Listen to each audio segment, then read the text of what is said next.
Taufik Assegaf, Rizik Syihab, apalagi Barsmi itu nanti.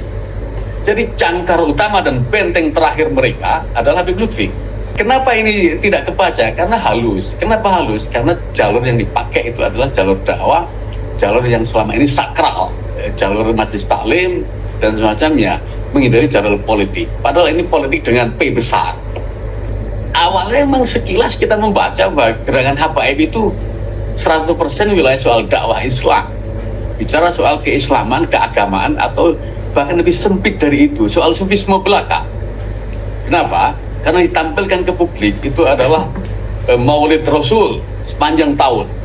Majelis Rasulullah itu program utamanya adalah Maulid Rasul, atau majelis-majelis Rasulullah, atau majelis-majelis yang khas Habaib, tema utamanya adalah Maulid. Tidak ada tema lain sepanjang tahun itu. Nah, ini menurut saya dalam tanda kutip sekedar kamuflase. Seakan-akan ditampilkan oleh kalangan Habaib itu adalah mereka hanya menggarap satu segmen kemasyarakatan, dalam konteks ini adalah keislaman, dakwah Islam murni. Padahal kan kita juga melihat mereka kuat di semua lini. Di lini akademik pun mereka selalu bermunculan tokoh-tokoh hebat. Sekarang yang terbaru adalah Hanif Alatas. Setelah sebelumnya senior-seniornya dia membangun itu dengan sungguh-sungguh serius juga. Kemudian di bidang lain, di bidang usaha bisnis misalnya, mereka juga saling topang. Nah, mereka juga tidak sembarangan bermain di wilayah bisnis ini. Di tiap-tiap lini bisnis ada tokoh-tokoh mereka, dan itu mempengaruhi sirkulasi keuangan, sirkulasi usaha, dan lain-lain. Nah, yang menarik di aparat penegak hukum sekalipun, kita lihat bahwa ketika Profesor Nizar Ali, Rektor UIN Semarang, mau membuat seminar tentang Habaib, tiba-tiba dibatalkan. Kenapa bisa dibatalkan? Saya dapat informasi bahwa ada irjen atau komjen aktif yang berklan mereka, yang intervensi acara itu sehingga acara batal. Kita bisa bayangkan algoritma itu jalan. Tidak hanya di wilayah keagamaan, di wilayah penegak hukum pun mereka itu juga saling mengcover, saling memprotek, saling membackup. Kenapa? Ya karena misi besar dan konspirasi tadi ada di benak mereka. Nah, dulu di zaman Orde Baru ada Profesor Salim Said juga. Dia sangat kuat sebagai pakar militer dan waktu itu, dan sangat disegani pendapat-pendapatnya. Kemudian di birokrat lain di kementerian tentang keuangan ada Fuad Bawazir. Dan itu mustahil mereka tidak berinteraksi, tidak saling support. Jadi kalau kita tumbangkan satu sisi keagamaan saja, itu tidak akan mudah karena tali temali algoritma ekosistem tadi itu saling mengcover, saling melindungi. Jadi tidak mungkin terjadi karombol, satu runtuh kemudian yang lain ikut runtuh. Nah, sebelum runtuh ini ditopang dulu sekuat mungkin. Nah, kehebatan mereka ini adalah seperti umumnya para pelaku teori konspirasi, mereka canggih melakukan lobby-lobby, canggih berjejaring sampai ke pusat kekuasaan sekalipun.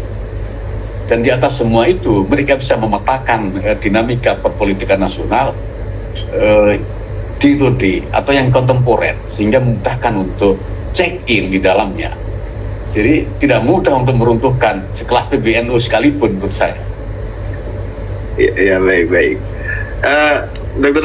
Soleh, dari 4 ciri teori konspirasi itu, berubah pseudo histori, distorsi kebenaran, menghindari riset ilmiah, nampaknya itu terpenuhi semua oleh klan Habib Alwi yang di Indonesia. Bagaimana menurut Dr. Soleh?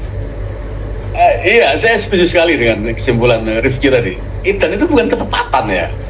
Itu bukan ketepatan bahwa 4 unsur itu masuk di dalam klan Ba'alwi ini. Ya karena mereka mendesain itu, belajar dari bagaimana Nazi, bagaimana Hitler memperlakukan mereka di waktu Holocaust.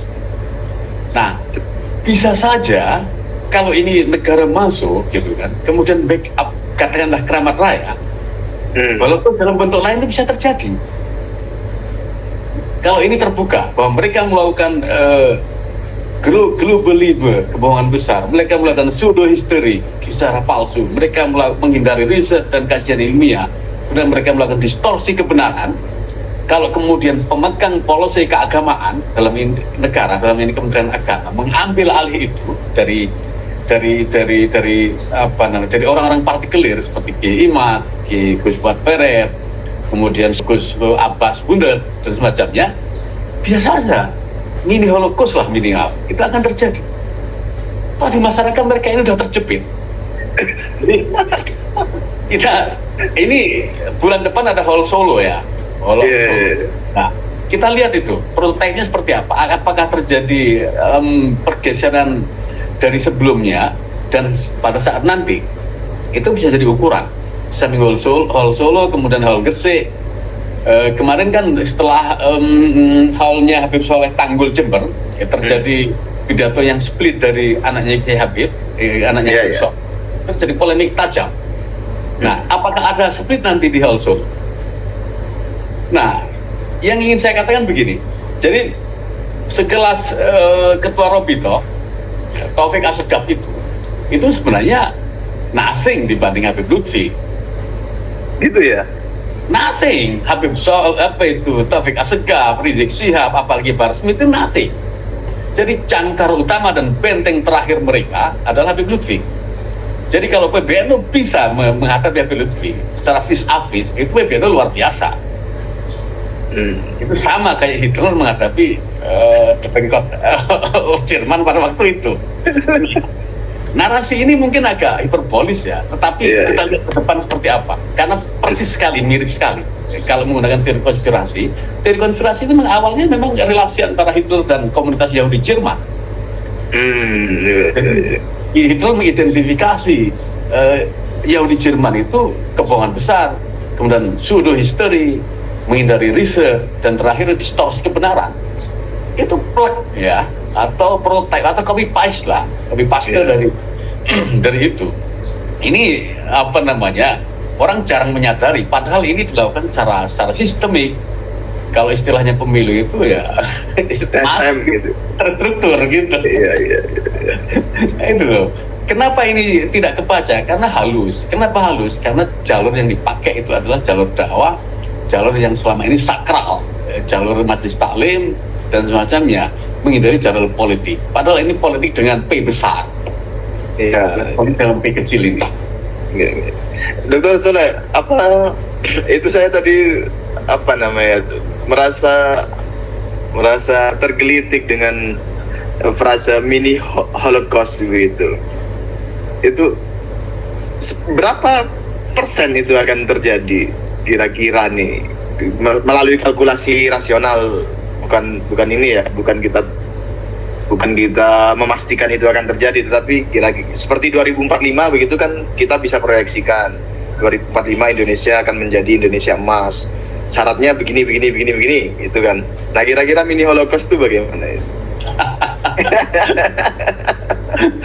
Saya malah belum kebayang itu. Tetapi begini, holocaust di Jerman itu kan terjadi huru-hara Perang Dunia I, kemudian Perang Dunia II gitu kan.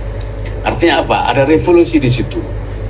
Itu holocaust atau holocaust besar ya. Nah, kalau holocaust mini holocaust itu menurut saya terjadi di tingkat revolusi sosial.